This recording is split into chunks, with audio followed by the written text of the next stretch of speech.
ভাইজান ভাইজান ভাইজান জাপাত, গরিবের স্বাধীন নওশাদ সিদ্দিকী ভাইজান জাপাত, যুব সমাজের আইকন নওশাদ ভাই জাপাত, আইএসএফ আইএসএফ জাপাত। এবার আপনাদের সামনে বক্তব্য দিচ্ছেন আমাদের প্রাণপ্রিয় ছোট ভাইজান। ধন্যবাদ। এত কথা বলার নাই ভাই, ওই দিকটা অনেকটা জায়গা আছে, যারা দেখতে অসুবিধা হচ্ছে ভিতরটা চলে যান না, যাওয়ার রাস্তা আছে তো সামনে দিয়ে আপনাদের, ওই দিকটা অনেকটা জায়গা আছে, গিয়ে বসতে পারেন আপনারা, ভিতর দিকে চলে যান না, এখানে এত চাপ করার দরকার নাই, গিয়ে আরামসে বসে শুনুন।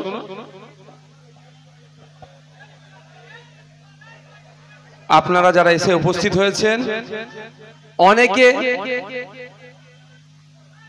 শাসকের ভয়ে, শাসকের অত্যাচারের ভয়ে, হুমকির ভয়ে অনেকে হয়তো এখানে এসে উপস্থিত হতে পারেননি, কিন্তু চায়ের দোকানে বসে, কোনো দোকানে বসে আমাদের মাইকের আওয়াজ শুনতে পাচ্ছেন। প্রত্যেককে আমি বলবো, আমরা স্বল্প কয়েকটা কথা বলবো এখানে। দীর্ঘক্ষণ ধরে আমাদের ইন্ডিয়ান সেকুলার ফ্রন্টের পক্ষ থেকে আখতার রহমান বিশ্বাসের সমর্থনে এই ইটিন্ডা পানিতর অঞ্চলে এই এলাকার মানুষের কাছে এসে আমরা ভোট চাইতে এসেছি। দীর্ঘক্ষণ আপনারা বক্তব্য শুনেছেন, আমাদের একাধিক বক্তারা একাধিক বক্তব্য দিয়েছেন। মূল লক্ষ্যটা এটাই তাদের যে আগামী জুন মাসের 1 তারিখে সকাল সকাল খামচিহ্নে ভোট দিয়ে আখতার রহমান বিশ্বাসকে পার্লামেন্টে পাঠানো, পার্লামেন্টে পাঠানোর পরে তার কি কাজ আছে বা একটা এমপির কি কাজ, সেইটা আপনাদের কাছে আমি একটু শেয়ার করতে চাই। আপনারা শুনবেন? কারা শুনবেন, শুনতে চাইছেন হাত তুলুন তো। আপনাদের একটু জানা দরকার একটা এমপির কাজটা কি। দুঃখের বিষয়, এই ভাই যারা গাছে উঠেছে সাবধানে থাকবে, গাছে না কিসের চালে উঠেছো সাবধানে থাকবে ভাই। এই টয়লেটের ছাদে দেখেছো, দেখো ভালোবাসতে যে ভাইজান জিন্দাবাদ বলে নিচে সামনে দিও না, বিপদ হয়ে যাবে। তো আগে জানতে হবে আমাদেরকে, আমরা এই বসিরহাট লোকসভার প্রায় 16 লক্ষের অধিক ভোটার। আমরা আমাদের চাওয়া পাওয়া, অভাব অভিযোগ আমরা দেশের আইনসভাতে কিভাবে পাঠাবো। সবাই যদি আমরা এই 16 লক্ষের অধিক মানুষ যদি দিল্লিতে গিয়ে দেশের আইনসভার মধ্যে বলি না, আমাদের সবার পক্ষে যাওয়া সম্ভব হবে না। যাদের শুনছেন, যারা শুনবেন তাদের শোনার মতো মানসিকতা বা ধৈর্য থাকবে।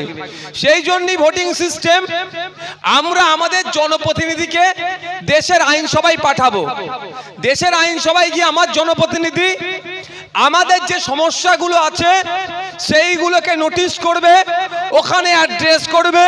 কনসার্ন ডিপার্টমেন্টাল মিনিস্টাররা সেটা নোট ডাউন করে এই বসিরহাটের, এই ইটেন্ডার, এই আপনার বাদুড়িয়ার, এই মিনাখার মানুষজন, অর্থাৎ এই লোকসভার মানুষের হাড়োয়া থেকে শুরু করে যে সমস্যাগুলো আছে সেইগুলোকে নোট ডাউন করে সমাধান করবে।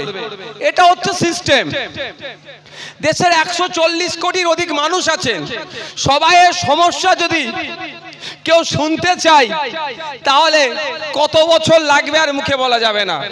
সেই জন্যই এই দেশের 140 কোটি মানুষের জন্য সারা দেশ থেকে 543 জনকে পার্লামেন্টে যাওয়ার ব্যবস্থা করা হয়েছে গণতান্ত্রিক প্রক্রিয়াতে। এই 543টা সিটের জন্য অন্তত 3000-এরও বেশি মানুষ প্রতিদ্বন্দ্বিতা করছেন। কেউ কোন রাজনৈতিক দলের পক্ষ থেকে করছেন, কেউ ন্যাশনাল পার্টির পক্ষ থেকে করছে, কেউ রিজিওনাল পার্টির পক্ষ থেকে করছে, কেউ রিকগনাইজ পার্টির পক্ষ থেকে করছে, কেউ নন রিকগনাইজ পার্টির পক্ষ থেকে করছে, বা অনেকে নির্দল থেকেও করছেন। প্রত্যেকের রাইট আছে, আমার আপনার প্রত্যেকের রাইট আছে। ইসিআই যে গাইডলাইন দিয়েছে সেই গাইডলাইনকে মান্যতা দিয়ে আপনি আমি যে কেউ ইচ্ছা করলে বসিরহাট থেকে নয়, এই 543টা সিটের যে কোনো জায়গা থেকে ভারতবর্ষের যে কোনো প্রান্ত থেকেই আমরা কন্টেস্ট করতে পারি। কিন্তু যেতে হারাটা কোথায় আপনাদের হাতে নির্ভর করছে। এতজন বসিরহাটে প্রার্থী হয়েছেন, বিজেপির থেকে প্রার্থী হয়েছে, তৃণমূলের থেকে হয়েছে, আইএসএফ এর খামচিহ্ন থেকে হয়েছে, বিভিন্ন রাজনৈতিক দলের পক্ষ থেকে হয়েছে। দেখবেন যখন ক্যান্ডিডেট লিস্ট হয়ে যাবে, সিম্বল অ্যালটমেন্ট যখন হয়ে যাবে, অনেক জনের নাম পাবেন। প্রত্যেকের রাইট আছে দাঁড়ানোর, প্রত্যেকেই দাঁড়াতে পারে। 25,000 টাকা জেনারেলদের জন্য ফর্ম ডিসিআর কাটতে হবে, আর কিছু কাগজপত্র আছে সেটাকে মেনটেন করতে হবে। এবার হচ্ছে বিষয়, যে কেউ দাঁড়াতে পারে। এই নির্বাচনী ক্ষেত্রের কথা বলছি, বসিরহাটের মা বাপ ভাই বোন থেকে শুরু করে এই যে ভোটারসরা আছেন, যাকে চাইবেন যে সংখ্যাগরিষ্ঠ ভোট পাবে সে পার্লামেন্টে যাবে। তার কাজটা কি হবে? পার্লামেন্টে গিয়ে এই বসিরহাট মানুষের চাওয়া পাওয়া অভাব অভিযোগগুলো পার্লামেন্টে উত্থাপন করা। দ্বিতীয় কাজ কি? একাধিক কাজ আছে, কয়েকটা গুরুত্বপূর্ণ কাজের কথা বলি। দ্বিতীয় গুরুত্বপূর্ণ কাজটা কি? দেশের আইনসভার মধ্যে নতুন কোনো আইন তৈরি হলে বা কোনো আইনের পরিবর্তন করার ইচ্ছে হলে বা কোনো আইনের সংযোজন করার দরকার হলে বা বিয়োজন করার দরকার হলে, সেই সংযোজন বিয়োজন বা নতুন কোনো আইন তৈরি হলে সেই আইন যেন জনগণের পক্ষে আসে। জনগণের পক্ষে যদি আসে, আমাদের আখতার রহমান বিশ্বাস আরো ভালো করে জনগণ কিভাবে ফায়দা পাবে আমার ইঞ্জিনিয়ার ছেলে পার্লামেন্টে গিয়ে বলবে। আর যদি দেখে যে আইনটা পাস হচ্ছে জনগণের বিপক্ষে যাচ্ছে, বিভাজনের রাজনীতি হবে, এই আইনের ফলে কোনো একটা শ্রেণীর মানুষ, কোনো একটা সমাজের মানুষ, কোনো একটা জাতের মানুষ, কোনো একটা বর্ণের মানুষ, এক কথায় নাগরিক ডেপ্রাইভ হবে, নাগরিক অত্যাচারিত হতে পারে, নাগরিক অধিকার ক্ষুণ্ণ হচ্ছে, তখনই আখতার রহমান বিশ্বাস বলিষ্ঠ কণ্ঠে একা হলেও পশ্চিমবাংলার আইনসভার মধ্যে একদিকে 293, একদিকে সংযুক্ত মোর্চার বিধায়ক নওশাদ সিদ্দিকী যেভাবে লড়াই করছে, আখতার রহমান বিশ্বাস জনগণের বিপক্ষে বিল গেলে সেখানে লড়াই করবে। 3 নম্বর কাজটা কি আছে গুরুত্বপূর্ণর মধ্যে? এমন আইডিয়া শাসকের নাই, বা অনেক এমপিদের কাছে নাই, বা অনেক রাজনৈতিক দলের কাছে নাও থাকতে পারে। ইউনিক আইডিয়া নাও থাকতে পারে।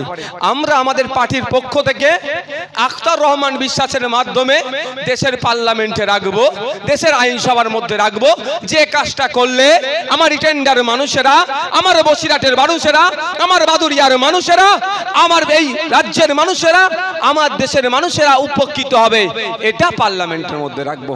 কিন্তু দুঃখের বিষয়, আমরা কি দেখছি? আমরা যাদেরকে ভোটে জিতে পার্লামেন্টে পাঠালাম তাদের অধিকাংশের কথাই বলছি, এখন তো লেটেস্ট সময় এসেছে টিকটক ভিডিও, সেলফি আর টিকটক ভিডিও এখন হচ্ছে ফ্যাশন। আপনি যদি টিকটক ভিডিও না করতে পারেন, আপনি যদি একটা সেলফি না পোস্ট করতে পারেন, আপনি নাকি সামাজিক নয়, সোশ্যাল স্ট্যাটাস আপনার নাকি ডাউনে চলছে। তো ওই কাজে তো নয়। একটা এমপিকে পাঠানো হয়েছে ওখানে গিয়ে, পার্লামেন্টে গিয়ে টিকটক ভিডিও করার জন্য নয়। এমপিকে পার্লামেন্টে পাঠানো হয়েছে মোদিজি, অমিত শাহজি, রাহুলজির সাথে সেলফি তুলে পোস্ট করার জন্য নয়। তাকে পার্লামেন্টে পাঠানো হয়েছে যে ইছামতি নদীর যে বাঁধটা দুর্বল হয়ে যাচ্ছে, মাটির যে বাঁধটা আছে তার পরিবর্তে কংক্রিটের বাঁধ নির্মাণের জন্য ভারত সরকারের কানে আওয়াজটা ঢুকিয়ে দেওয়া। তার পরিবর্তে কি করছে? টিকটক ভিডিওতে মজে আছে। তাকে পার্লামেন্টে পাঠানো হয়েছে। এই টেন্ডার অঞ্চলের কথা বলছি, এই পানিতর অঞ্চলের কথা বলছি। এখানকার স্বাস্থ্য ব্যবস্থা, শিক্ষা ব্যবস্থা তলানিতে চলে যাচ্ছে। এখানকার যুব সমাজকে ধ্বংস করে দেওয়ার জন্য পাড়াতে পাড়াতে লিগাল ইলিগাল মদের দোকান খুলছে। আমাদের আখতার রহমান বিশ্বাস পার্লামেন্টে গিয়ে এখানকার মানুষের জন্য, বসিরহাটের মানুষের জন্য স্বাস্থ্য আন্দোলনের কথা বলবে, স্বাস্থ্য কেন্দ্রের মানুষ উন্নয়নের কথা বলবে, শিক্ষা কেন্দ্রের মান উন্নয়নের কথা বলবে, নতুন শিক্ষা প্রতিষ্ঠান গড়ার কথা বলবে। যে সমস্ত শিক্ষা প্রতিষ্ঠানগুলো আছে সেখানে শিক্ষক নাই ছাত্র বেশি, শিক্ষক ছাত্রের রেশিও মেনটেনের কথা বলবে। সেখানে গিয়ে এই যে যুব সমাজকে ধ্বংস করে দেওয়ার জন্য যেভাবে জুয়া চলছে, যে জুয়া থেকে তৃণমূলের বন্ধুরাও কিছু কাটমানি খাচ্ছে, সেগুলো বন্ধ করে যুব সমাজ যাতে আগামী দিনে বসিরহাটকে এগিয়ে নিয়ে যেতে পারে, বাংলাকে এগিয়ে নিয়ে যেতে পারে, দেশকে এগিয়ে নিয়ে যেতে পারে, তার বলিষ্ঠ কণ্ঠে সওয়াল করবে। আপনারা যদি সুযোগ দেন, আপনারা সুযোগ দিলে এই কাজগুলো হবে, কারণ সুযোগ তো আপনাদের হাতে আছে। আপনারা সকলেই জানেন, বলে আসছে, কিন্তু আমার এখনো সৌভাগ্য হয়নি দেখার, আমি অপেক্ষায় আছি। আমাদের বিদায়ী প্রধানমন্ত্রী নরেন্দ্র দামোদর দাস মোদীজি নাকি চা বিক্রেতা ছিলেন, কিন্তু প্রশ্ন আমার সৌভাগ্য হয়নি। ভাই এখানে বসে যেতে পারেন, 10 অসুবিধা নেই, আপনি একটু পিছিয়ে গিয়ে বসুন না ভাই, পিছনে লোক আছে ভাই, বসে যান তো ভাই, সবার সুবিধা হবে। পিছনে লোকগুলোর অসুবিধা হচ্ছে অনেক, উঁচু দেখতে পাচ্ছেন তো, কারো অসুবিধা হচ্ছে না তো? হ্যাঁ, কারো অসুবিধা হচ্ছে? ভাই বসে পড়ুন তো।